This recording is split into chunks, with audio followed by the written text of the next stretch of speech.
ಚೆನ್ನಾಗಿದೆ. ಬೀದರ್ನಲ್ಲಿ ಈ ಸಲ ಬಿಜೆಪಿಗೆ ಸೋಲಿಸ್ತೀವಿ, ಕಾಂಗ್ರೆಸ್ ಪಕ್ಷದ ಅಭ್ಯರ್ಥಿಯನ್ನು ಗೆಲ್ಲಿಸ್ತೇವೆ.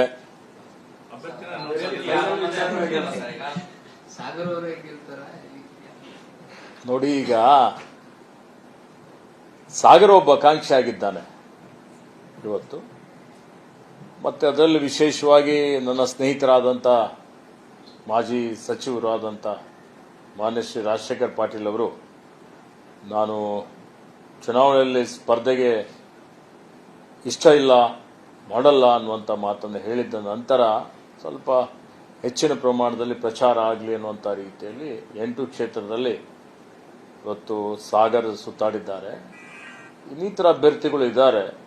ಆದಾಗ ಇವತ್ತು ಏನು ವರಿಷ್ಠರು ತೀರ್ಮಾನ ಮಾಡ್ತಾರೆ, ಅವ್ರೇನು ತೀರ್ಮಾನ ಮಾಡ್ತಾರೆ, ಯಾರು ಅಭ್ಯರ್ಥಿ ಆಗ್ತಾರೆ, ನಾವೆಲ್ಲರೂ ಸೇರಿ ಒಗ್ಗಟ್ಟಾಗಿ ಐಕ್ಯತೆಯಿಂದ ಕಾಂಗ್ರೆಸ್ ಪಕ್ಷದ ಅಭ್ಯರ್ಥಿಯನ್ನು ಗೆಲ್ಲಿಸ್ತೇವೆ.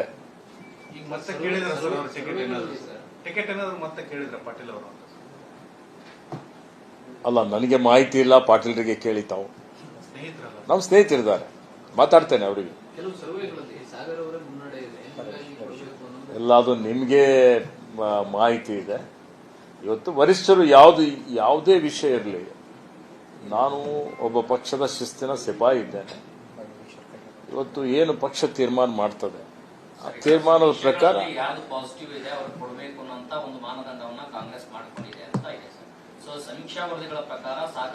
ನೋಡಿ, ಸಮೀಕ್ಷಾ ವರದಿ ಪ್ರಕಾರನೇ ತೀರ್ಮಾನ ಆಗ್ತದೆ ಅನ್ನುವಂತ ಒಂದು ಭರವಸೆ ಇದೆ. ನಾಯಕರ ಅಭಿಪ್ರಾಯ ಕಾಂಗ್ರೆಸ್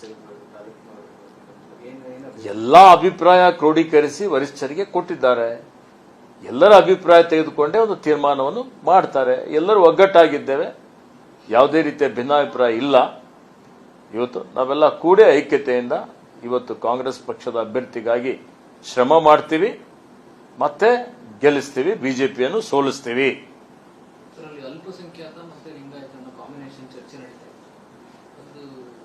ಬೀದರ್ ಜಿಲ್ಲೆಯಲ್ಲಿ ಅಲ್ಪಸಂಖ್ಯಾತರಿರ್ಬೋದು, ಲಿಂಗಾಯತರಿರ್ಬೋದು, ಎಲ್ಲಾ ಸಮುದಾಯದವರು ಇರ್ಬೋದು. ಅದು ಜಾತ್ಯತೀತವಾದಂತಹ ಒಂದು ರಾಜ್ಯ, ಒಂದು ಜಿಲ್ಲೆ. ಇವತ್ತು ಬಸವಣ್ಣನ ನಾಡು, ಸರ್ವರಿಗೂ ಸಮಬಾಳು, ಸರ್ವರಿಗೂ ಸಮಪಾಲು ಅನ್ನುವಂಥದ್ದು ನಮ್ಮ ಉದ್ದೇಶ. ಇವತ್ತು ಎಲ್ಲರ ಉದ್ಧಾರ, ಸರ್ವರ ಉದ್ಧಾರ, ಸರ್ವರ ಕಲ್ಯಾಣವೇ ಮಂತ್ರ. ಹೀಗಾಗಿ ಬೀದರ್ ಜಿಲ್ಲೆಯಲ್ಲಿ ಯಾವುದೇ ಜಾತೀಯತೆ ಆಗಲಿ ಮತ್ತೊಂದಾಗಲಿ ಇಲ್ಲ. ಜಾತ್ಯತೀತವಾದಂತಹ ವಿಚಾರವುಳ್ಳಂತಹ ಜನ ಇದ್ದಾರೆ, ಅದಕ್ಕೆ ಬೆಂಬಲವನ್ನು ಕೊಡ್ತಾರೆ.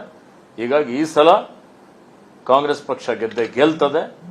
ಇವತ್ತೇನು ಹಾಲಿ ಬಿಜೆಪಿಯ ಒಂದು ಅಭ್ಯರ್ಥಿ ಇದ್ದಾರೆ, 10 ವರ್ಷದಲ್ಲಿ ಶೂನ್ಯ ಸಾಧನೆ, ಏನೂ ಮಾಡದೆ ಬರೀ ಹೈಕಮಾಂಡ್ಗೆ ಬಕೆಟ್ ಹಿಡಿದು ಇವತ್ತು ಮತ್ತೆ ಅವರ ಕಾರ್ಯಕರ್ತರ ವಿರೋಧದ ನಡುವೆಯೂ ಮತ್ತೆ ಚುನಾವಣಾ ಕಣದಲ್ಲಿ ಇದ್ದಾರೆ.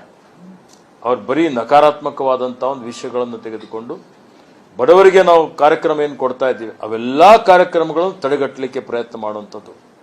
ಉದಾಹರಣೆಗೆ ನನ್ನ ತಾಲೂಕಿನಲ್ಲಿ ಸಾವಿರಾರು ಜನರಿಗೆ ನಾನು ಮನೆ ಮಂಜೂರಾತಿ ಮಾಡಿದ್ರೆ, ಆ ಮನೆ ಮಂಜೂರಾತಿ ಮಾಡಿದ್ದು ತಡೆಗಟ್ಟಬೇಕು ಅಂತ ಹೇಳಿ ಸುಮಾರು 8,000 ಪರಿವಾರದವರ ಹೊಟ್ಟೆ ಮೇಲೆ ಇವತ್ತು ಕಲ್ಲು ಹಾಕಿ ಅವರ ಶಾಪ ಕಟ್ಕೊಂಡಂಥದ್ದು ಈ ಭಾರತೀಯ ಜನತಾ ಪಕ್ಷದ ಹಾಲಿ ಸಂಸದರಿಗೆ ಸಲ್ತದೆ.